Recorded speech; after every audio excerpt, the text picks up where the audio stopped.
Look at this girl.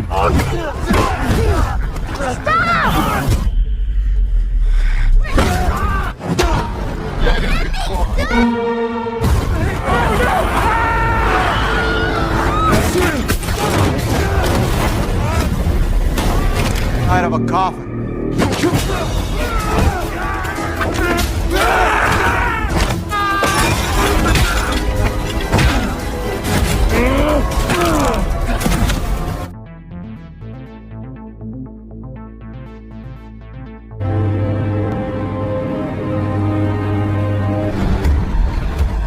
Film dibuka di sebuah gedung teater, dalam sebuah pertunjukan musik orkestra.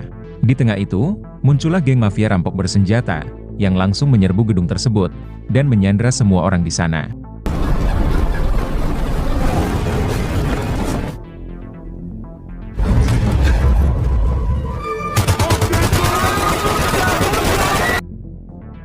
Kemudian, si ketua rampok, mengunggah video penyanderaan tersebut, ke media seluruh sosial. Mendesak agar pemerintah membayar uang tebusan berjumlah 10 juta dolar. Apabila pemerintah menolak, maka bisa dipastikan seluruh tawanan akan mereka habisi. 1 jam setelah itu, tim pasukan khusus yang dipimpin oleh Kapten Tom menyusup ke dalam gedung tersebut secara mengendap. Kemudian, Tom menugaskan sebagian anak buahnya mengepung di bagian bawah tribun. Sedangkan Tom sendiri dan juga tangan kanannya yang bernama Matteo akan membidik dari tribun atas. Tom memperingatkan seluruh anggotanya agar menunggu aba-aba darinya untuk melakukan penyerangan. Sampai saat ini, masih belum ada tanggapan dari pemerintah mengenai uang tebusan tersebut, sehingga membuat si bos rampok murka dan langsung membantai seorang sandera sebagai sebuah peringatan keras. Menyaksikan kebrutalan si bos mafia, Matteo menjadi emosi, sehingga inilah yang ia perbuat.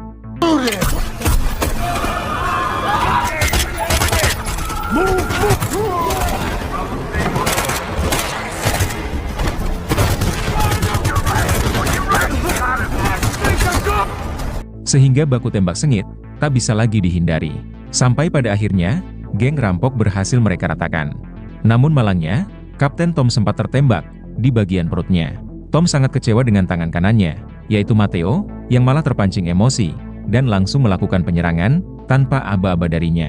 Atas tindakan ceroboh Matteo, 4 orang sandera tewas terkorban dalam baku tembak sengit tersebut. Tak lama berselang, Kapten Tom juga tewas karena kehilangan banyak darah.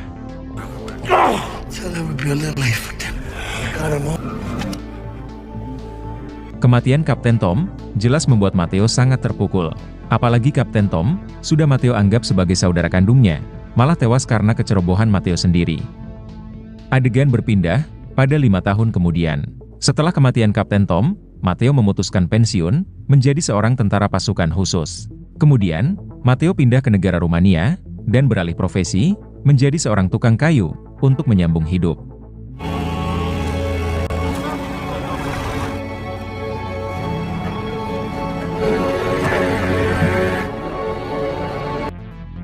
Walaupun sudah 5 tahun berlalu, Matteo masih belum bisa ikhlas atas kematian Kapten Tom.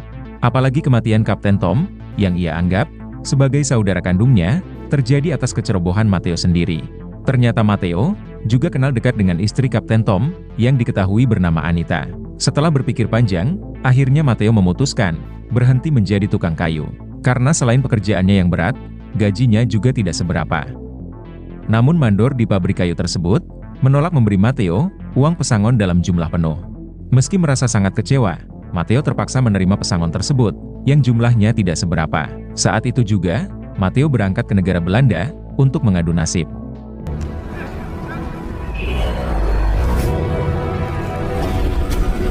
Pada adegan lain, kita akan diperkenalkan dengan agen Martin dan Anna. Mereka adalah agen Interpol yang telah berhasil menggagalkan sebuah transaksi barang haram yang dilakukan 2 kelompok gangster. Meski sudah dalam keadaan terborgol, salah seorang gangster malah mencaci maki agen Anna, sehingga membuat agen Martin murka, dan inilah yang ia perbuat.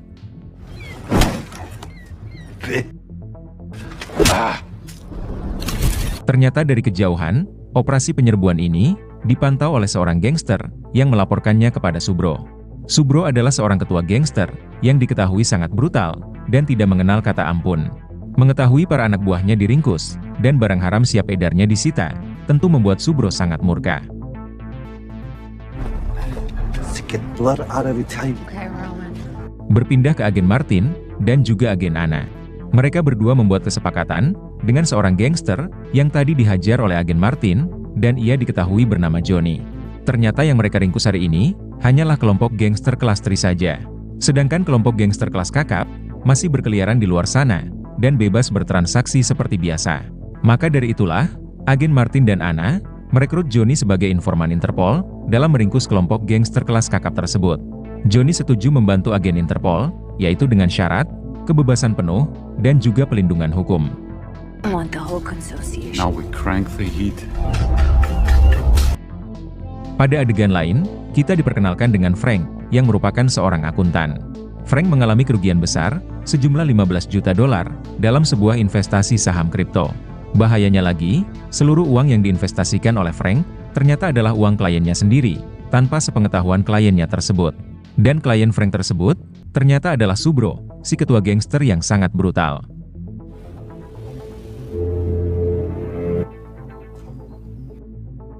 Berpindah ke Matteo, yang sudah tiba di Belanda.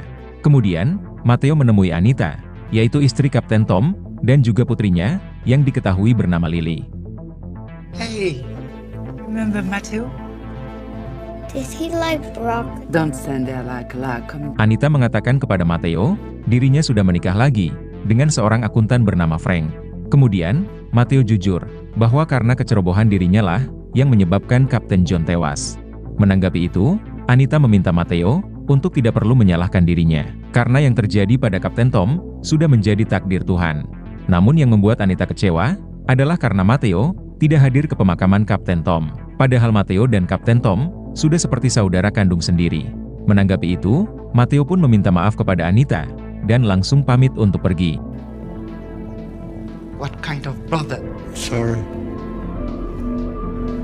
Akan tetapi, Anita meminta Matteo, menginap di rumahnya untuk sementara. Karena Anita tahu, Matteo baru saja tiba di Belanda, dan belum memiliki tempat tinggal. That was a good day, isn't it? It really is good to see. Yeah.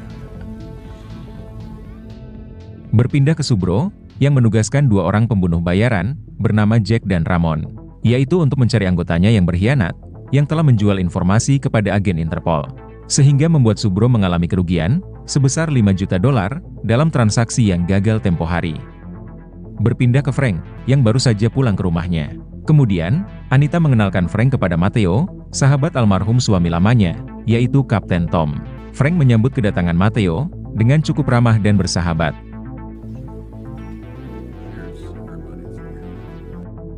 Seusai makan malam, Matteo langsung merenung di depan rumah, mengenang masa lalunya, bersama almarhum Kapten Tom.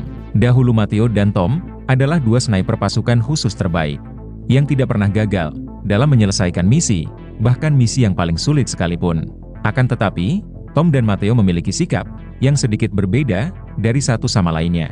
Tom lebih bisa mengendalikan emosi, saat sedang dalam menjalankan misi. Matteo justru sebaliknya, yang cenderung suka terbawa emosi, ketika sedang dalam menjalankan misi. Sehingga kerap kali, menyebabkan misi hampir gagal. You get that Scaliger. Di tengah lamunannya, Frank datang menyapa, sembari membawakan secangkir kopi. But you've seen beautiful night there is quiet. There's always something to fight for. Matteo yang masih pengangguran, mengisi waktu luang dengan berolahraga, dan menemani Lily bermain.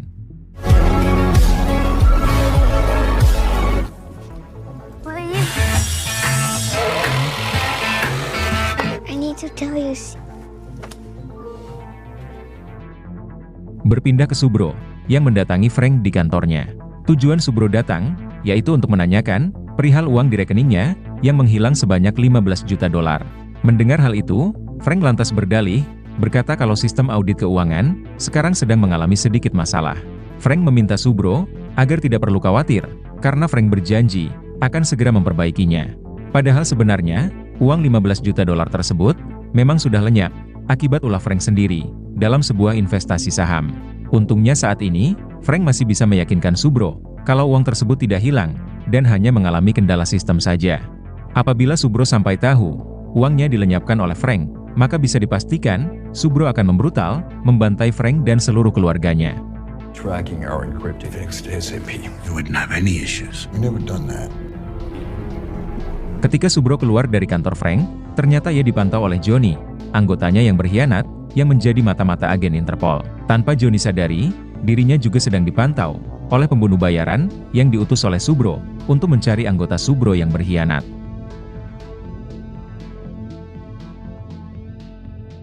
Sementara itu, Matteo dan Anita sedang menemani Lily bermain di sebuah taman hiburan.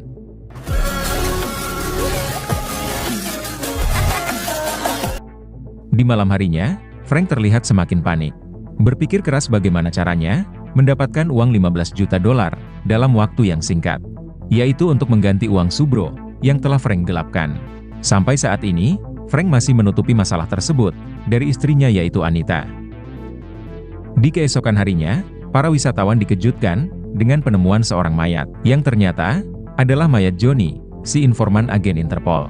Johnny telah berhasil dihabisi oleh pembunuh bayaran yang diutus oleh Subro.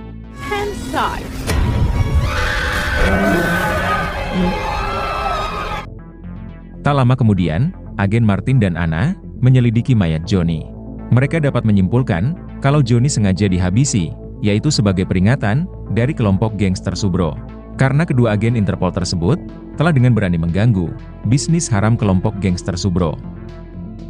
Berpindah ke Subro, yang kesal kepada pembunuh bayarannya, karena malah menghabisi Johnny, tanpa mencari tahu terlebih dahulu, terkait identitas kedua agen Interpol, yang merekrut Johnny, sebagai mata-mata mereka. Kemudian, Subro kembali menghubungi Frank, bertanya terkait uang $15 juta yang masih belum juga kembali ke dalam rekeningnya. Namun lagi dan lagi, Frank berdalih dengan 1000 macam alasan, kalau uang Subro tidak hilang, dan hanya mengalami kesalahan sistem saja. Mendengar alasan yang sama tersebut, jelas membuat Subro kesal. Tak ingin terlalu banyak cincong, Subro langsung mengancam Frank. Apabila dalam waktu 24 jam, uang Subro tidak kembali, Subro mengancam akan menculik istri dan anak Frank. What people say right before they vulnerable. Okay. Mendengar ancaman tersebut, jelas membuat Frank semakin panik. Karena sampai sekarang, Frank masih belum menemukan uang pengganti sebesar $15 juta tersebut. Sementara itu, agen Martin dan agen Anna berhasil membuka ponsel milik Johnny. Akan tetapi, bukti yang ada di dalam ponsel Johnny masih belum cukup kuat untuk bisa meringkus Subro. Namun di balik itu, Frank secara diam-diam menghubungi ponsel Johnny. Tanpa Frank sadari, ponsel Johnny tersebut sekarang ada di tangan agen Interpol. Ternyata Frank dan Johnny bersekongkol menggelapkan uang Subro. Berpindah ke Matteo dan Anita, yang sedang mengantar Lisa ke sekolah. Tapi tiba-tiba, muncul beberapa orang anak buah Subro, yang berusaha menculik Lily. Look at this girl.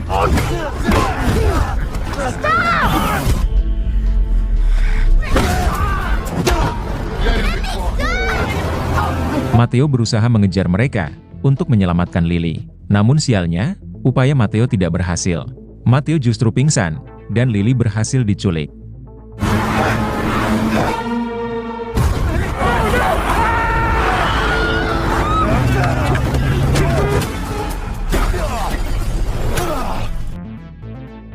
Setelah tersadar, Matteo sudah berada di rumah sakit, dengan satu tangan diborgol. Di sana sudah ada agen Martin, dan juga agen Anna, bersama ibu Lily, yaitu Anita. Kemudian, agen Anna menjelaskan, perihal Lily, yang diculik oleh Subro. Subro adalah ketua gangster, yang menjalankan bisnis barang haram, dan juga bisnis perdagangan manusia, dalam skala internasional. Agen Anna juga sudah mencari tahu, latar belakang Matteo, yang seorang mantan agen pasukan khusus. Maka dari itulah, Interpol ingin merekrut Matteo, dalam misi meringkus kelompok gangster Subro. Matteo memang akan memburu Subro, tapi bukan untuk membantu Interpol. Akan tetapi, untuk menyelamatkan Lily, putri Kapten Tom, yang sudah Matteo anggap sebagai putri kandungnya sendiri. Matteo juga merasa, Lily berhasil diculik, atas kesalahan Matteo sendiri, yang gagal melindungi Lily. I don't know these guys, but I'll go make some introductions. Yeah, you know anything. My little girl is out there. Ternyata pembunuh bayaran Subro memantau pergerakan agen Martin dan juga agen Anna di dalam rumah sakit tersebut. Berpindah ke Subro, yang tengah mengatur strategi untuk menjual Lily kepada bos gangster Thailand. Mereka bersedia membayar Lily dengan harga $2 juta. And then Mateo, come get you. Okay, well then. Berpindah ke Mateo, yang bersiap akan memburu Subro untuk menyelamatkan Lily. Meskipun misi Mateo ini ditentang oleh agen Interpol, akan tetapi Mateo sama sekali tidak peduli. Saat Mateo hendak pergi, Frank malah keceplosan, berkata kalau Subro memiliki koneksi dengan kelompok mafia yang menjalankan bisnis perdagangan manusia di Thailand. Mendengar hal tersebut, jelas Mateo pun heran, bagaimana seorang akuntan seperti Frank mengetahui tentang semua itu. Mateo pun menjadi curiga, kalau Frank ada kaitannya dengan penculikan Lily. Tanpa banyak bacot, Mateo langsung menginterogasi Frank dengan memakai cara kekerasan.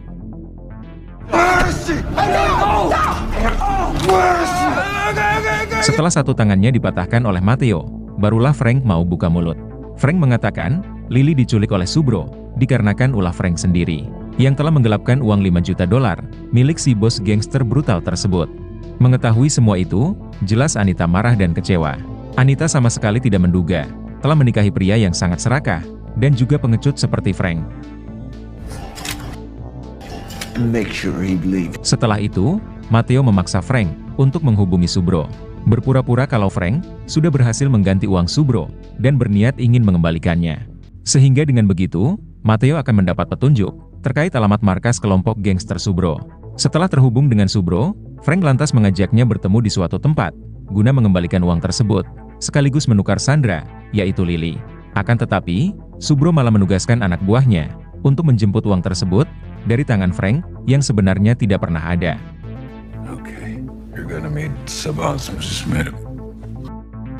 Pada saat yang bersamaan, agen Anna mendapat petunjuk baru terkait keterlibatan Frank dalam kasus penculikan Lily. Kemudian, agen Anna menyuruh agen Martin untuk menahan Frank di rumahnya. Akan tetapi, Mateo malah mencuri mobil agen Martin untuk segera meluncur ke lokasi pertemuan bersama para anak buah Subro. Kemudian, Anita mengajak agen Martin masuk ke dalam, sembari menunggu kedatangan agen Anna, yang sebentar lagi akan menjemputnya. Sementara di lantai atas, terlihat Frank sedang mengemasi barang-barangnya, untuk segera kabur dari negara Belanda. Yeah. When he knew it. Singkat cerita, Mateo sampai ke lokasi pertukaran. Tak lama kemudian, para anak buah Subro datang, tanpa membawa tawanan, yaitu Lily. Karena ternyata, Subro sudah tahu, kalau pertemuan dengan Frank hanyalah sebuah jebakan. Love the money? Make a trade. Atas dasar itulah, Subro menugaskan para anak buahnya datang ke lokasi pertemuan ini. Kemudian, Mateo menyerahkan diri tanpa perlawanan, sembari menyerahkan tas uang tersebut.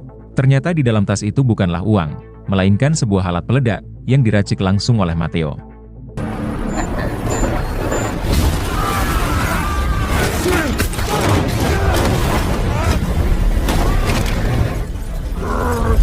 Mereka semua berhasil Mateo ratakan, dan hanya menyisakan satu orang saja.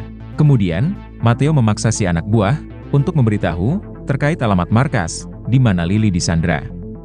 Sementara itu, pembunuh bayaran Subro berusaha menculik Anita dan juga menghabisi Frank.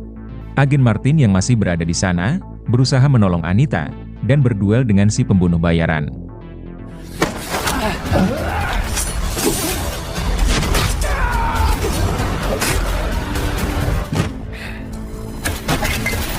Alhasil, agen Martin pun tertembak, sedangkan si pembunuh bayaran malah berhasil melarikan diri. Frank yang seorang pengecut, bukannya turun menolong sang istri, tapi malah bersembunyi ketakutan di kamarnya. Di balik itu, anak buah masih tetap bungkam, sehingga dengan terpaksa, Mateo harus menyiksanya terlebih dahulu.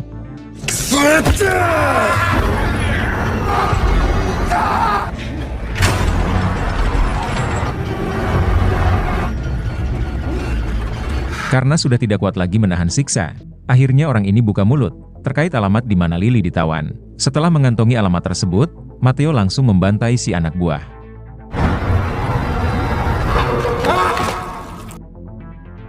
Sementara itu, agen Martin yang tengah sekarat berusaha ditolong oleh Anita. Namun di tengah itu, Frank malah pergi karena takut ditangkap oleh Interpol. Hand, please! I'm sorry. Namun saat hendak pergi, si pembunuh bayaran muncul dan langsung menghabisi Frank dengan cara yang lumayan brutal. For both of us, man. Kemudian, si pembunuh bayaran pergi, sembari membawa tas milik Frank yang berisi uang milik Subro yang digelapkan oleh Frank. Berpindah ke Matteo, yang menghubungi agen Anna, melapor terkait alamat klub malam milik Subro, karena di klub malam tersebutlah Lily disandra. Donner, Where are you going? Si pembunuh bayaran tiba di markas Subro, sembari menyerahkan uang yang dicuri oleh Frank, yang ternyata hanya tersisa $3 saja, sedangkan 12 juta dolarnya lagi telah Frank lenyapkan dalam sebuah investasi saham bodong.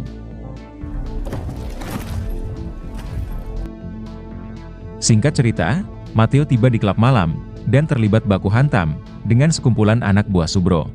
My friend, the inside of a coffin.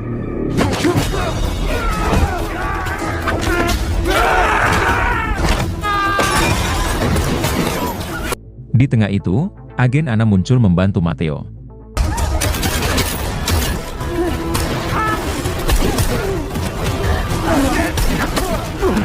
Matteo kesal dengan agen Anna, yang malah sok jagoan, dengan datang seorang diri, tanpa membawa pasukan. Padahal tujuan Matteo, dalam menghubungi agen Anna, yaitu meminta bantuan, pasukan yang lebih banyak.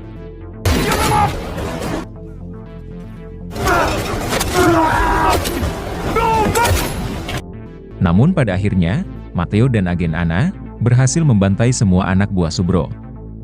Sedangkan Subro sendiri sedang berada di atap gedung dan berusaha kabur menggunakan helikopter sembari membawa Lily. Tak lama berselang, Matteo dan agen Anna muncul dan berduel dengan si pembunuh bayaran dan juga seorang bodyguard Subro.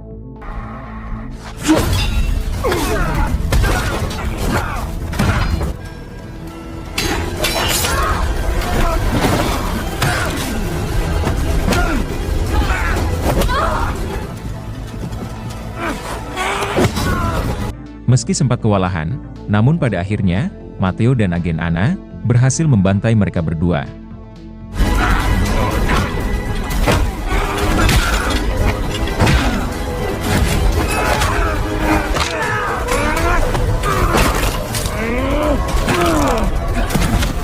Subro mengancam akan menghabisi Lily apabila Matteo tidak mundur sekarang juga. Akan tetapi, Matteo dengan sigap berhasil melumpuhkan Subro.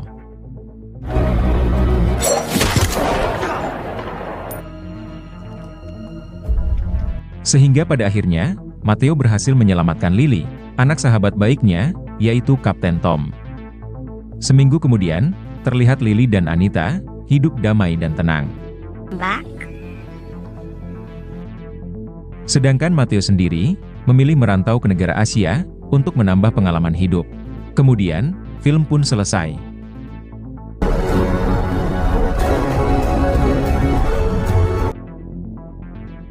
Look at this girl.